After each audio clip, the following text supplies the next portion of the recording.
नमस्कार, स्वागत है आप सभी का न्यूज 21 में। मैं हूं आपके साथ हर्षदा जोशी। आप खबरें अन्य राज्यों से।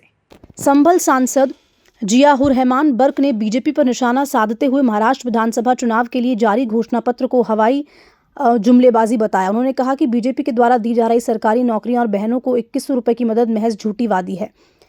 कुंद्रकी विधानसभा सीट पर उन्होंने निष्पक्ष चुनाव होने पर समाजवादी पार्टी की 50,000 वोटों से जीत का दावा किया। इसके साथ ही सांसद ने भाजपा पर आरोप लगाया कि पुलिस मतदाताओं को धमका रही है। संभल से महेंद्र सिंह मौर्य की रिपोर्ट।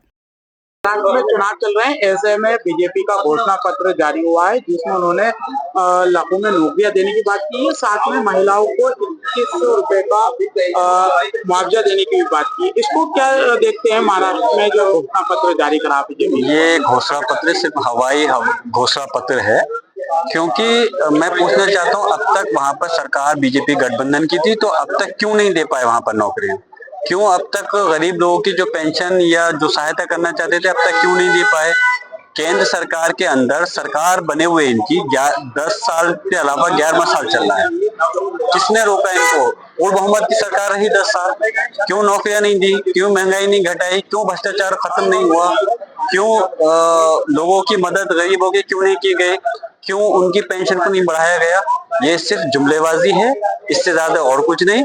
सिर्फ मैं उसको उसी नियत से देखता हूँ जिस प्रकार 15 लाख रुपए देने के वादे किए गए थे, उसी तरह से ये इस टाइप की अनाप शनाप बातें कर रहे हैं और चुनाव खत्म होने के बाद तो ये भूल जाएंगे कि इन्होंने अपने घोषणा पत्र में कहा क्या था।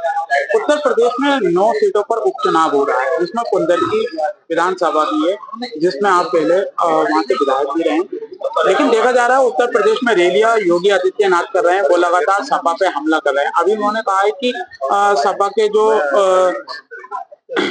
भूमाफियाओं का और कई आरोप उन्होंने लगाए हैं। साथ में उन्होंने कहा है कि वहाँ सपा की सरकार में जो महिलाएं हैं वो सेफ नहीं रही। इस पर क्या कहना चाहेंगे? खुद वो देखें, पहले अखबार, आज के अखबार उठा करके देखें, न्यूज चैनल को देखें कि क्राइम समाजवादी की सरकार के मुकाबले अब कितना है। क्या जो जीरो टॉलरेंस की वो बात करते हैं कि हम क्राइम को जीरो टॉलरेंस पे लाकर खत्म करना चाहते हैं, खाली कहने से कुछ नहीं होता, ये सिर्फ हवाई बातें हैं। और आज भी जो गुंडे मवाली हैं वो अपनी मनमर्जी मुताबिक हरकतें कर रहे हैं। और जहां तक चुनाव का मसला है, चुनाव के अंदर सरकार पुलिस प्रशासन का दुरुपयोग कर करके चुनाव को अपनी तरफ खींचना चाहती है, जीतना चाहती है, जो कि सिर्फ हमारे ही पार्टी के खिलाफ नहीं बल्कि संविधान के भी खिलाफ है। हम चाहेंगे कि चुनाव आयोग को ये सख्ती करनी चाहिए पुलिस प्रशासन के साथ साथ उत्तर प्रदेश सरकार पर भी, कि उसको अपनी छवि बरकरार रखने के लिए ये चीज साफ करना चाहिए कि चुनाव संविधान के जरिए होगा, ना कि सरकार के डंडे की जरूरत पर। और अब मैं भी जैसे कुंदरकी विधानसभा में विधायक रहा, आज लोकसभा से सांसद हूँ, अब मैं चुनाव प्रचार में वहां पर कर भी रहा हूँ। तो 2 दिन मैंने वहां पर घूम के प्रचार किया, तो जिन लोगों के यहाँ गया मैंने सोशल मीडिया पर डाल दिया था, तो बाद में उनके यहाँ पर दबाव बनाया गया। अब मैं खुद चुनाव प्रचार कर रहा हूँ, विधानसभा क्षेत्र में कुंदरकी में जा रहा हूँ, तो मैं उस चीज को सोशल मीडिया पर वायरल नहीं कर रहा, ना मीडिया में दे रहा। उसकी वजह यह है क्योंकि जब वो चीज पता चलेगा मैं कहाँ कहाँ गया, तो फिर ये उन लोगों के हाथ दबाव देकर के उन लोगों को अपनी तरफ करने के प्रयास करेंगे, जो कि अभी तक चल रहा है।